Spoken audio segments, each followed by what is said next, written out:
सास का मायका प्रेम।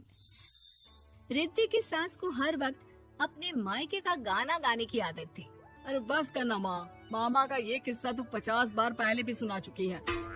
अरे हाँ, तो क्यों ना बताऊं। तेरे चाचा तो उस वक्त हाथ झाड़ कर खड़े हो गए थे। तब मामा ही था तेरा जो आगे आया और मदद की। देखो अब ठीक है ना, जो हो गया सो हो गया। क्यों एक बात को हमेशा गाती रहती हो। अब तो बहू घर आ गई है, उसे तो सबको मान कर चलना है ना कि सिर्फ सास का मायका ही समझेगी वो। तभी वहाँ रिद्धि आ जाती है। माँ, आज मैं घर जा सकती हूँ? माँ को मेरी बहुत याद आ रही है। शादी के बाद एक बार भी नहीं गई। हाँ तो कौन जाता है। अरे मेरी शादी के बाद जब मैं बिदाई होकर आई, इतना बड़ा ससुराल मेरा, खाने वाले 10 लोग और बनाने वाली मैं सिर्फ एक। ऐसा लग रहा था जैसे सिर्फ खाना बनाने के लिए ही ब्याह किया है। वो तो मेरा भाई था, गांव से एक काम करने वाली चाची को भेज दिया जो मेरा हाथ पटाती थी, और उसको पैसा, खाना, कपड़ा, रहने के लिए कमरा, वो सब किससे दिया था? तुम्हारे भाई ने। ये मामला रोज का था। ससुर भी जब गुस्सा होते तो वो सारी बात कह देते जो उनके मन में इतने समय से चल रही थी। मेरा भाई, भाभी, भतीजा, भतीजी सब छुड़वा दिया। मैंने जीवन भर सिर्फ तुम्हारे परिवार वालों से निभाया, लेकिन अब भी चैन नहीं है तुमको।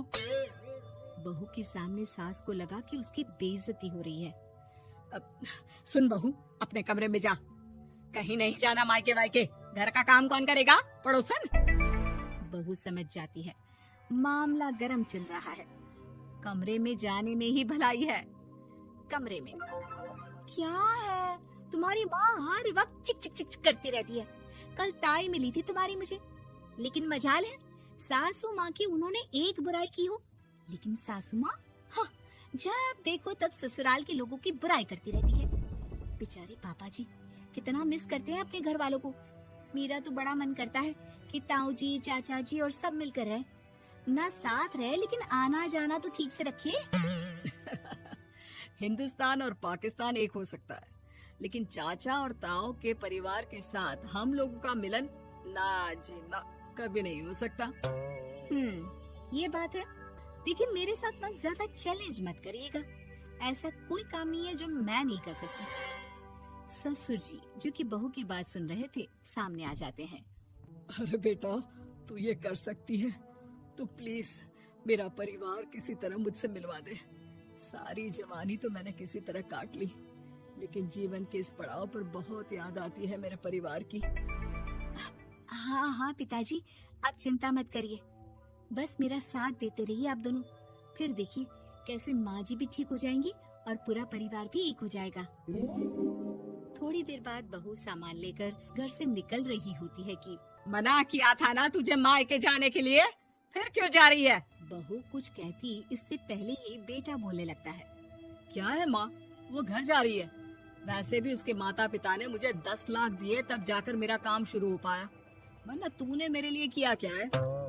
अरे वाह बेटा, बचपन से पढ़ाया लिखाया, तेरे दुख दर्द में जगी, और आज वो लोग तुझे सही लग रहे हैं।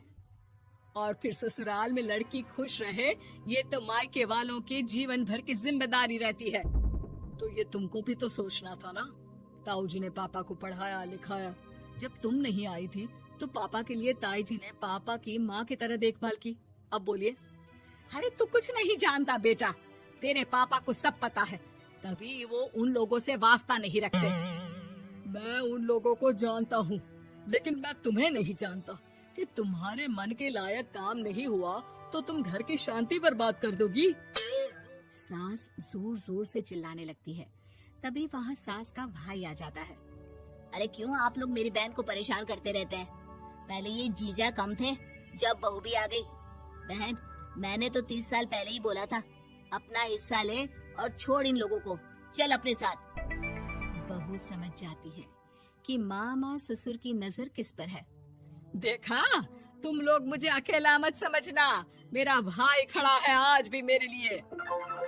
बहू मायके जाती है और आते वक्त साथ में एक नौकरानी ले आती है। अरे बहू, कुछ खाने को दे दे।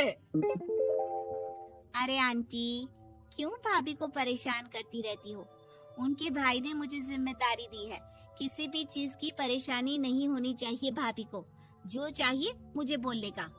आय हाय, बहू के मायके वालों का इतना दखल। ये मेरा घर है, कोई कल का आए इसे पूरा कैप्चर कर ले, ये बर्दाश्त नहीं होगा मुझसे। क्या हो गया सासू माँ? क्यों सुबह सुबह चिल्ला रही हैं? चमेली, ओ चमेली, क्या कहा था मेरे भाई ने तुझे? अरे दीदी बहुत तेज है आपकी सासू माँ।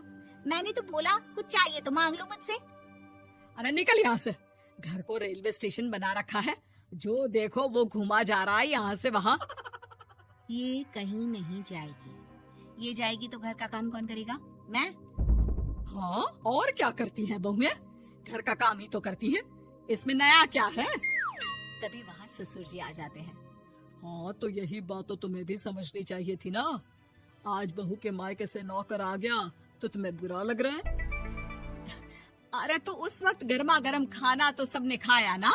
ऐसा तो नहीं है कि मेरे मायके का नौकर था तो सिर्फ मेरे लिए बनाता था। अरे निकालो इसे फिलहाल, बाद में बात करती हूँ। सास का गुस्सा जोर से नौकरानी पर फूटता है।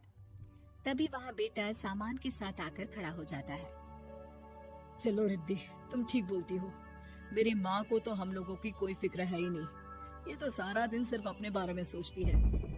और देखिए, मैं अब से कह रही हूँ कि अब से इस घर की तरफ आपको देखना भी नहीं है। नहीं आना आज के बाद इन लोगों से मिलने। हाँ हाँ, बस कभी कभी दिन में 2 बार मिलने आ जाओ। नहीं, बिल्कुल नहीं। ससुर झूठा नाटक करते हुए। मेरी बीवी ने मुझे मेरे ही परिवार से दूर कर दिया, आज बहू मेरा इकलौता बेटा दूर कर रही है। हाय, कैसे जीऊंगा मैं? वाह, वो भाई जो आपको बेटे की तरह मानता था, उन्हें छोड़ने में तो दुख नहीं हुआ। आज खुद का बेटा छोड़कर जा रहा है तो कैसे जीऊंगा? बढ़िया है। अब सास समझ चुकी थी कि उससे गलती क्या हुई है। मुझे माफ कर दे बहू, अब मेरी समझ में आ गया कि अपनों से दूर कर बीवियां पति का भला नहीं बल्कि उन्हें जीवन में अकेला कर रही है। मुझे माफ कर दे, मैं अब सबसे माफी मांग लूंगी। ससुर जी दूर से बहू को थम्स अप दिखाते हैं।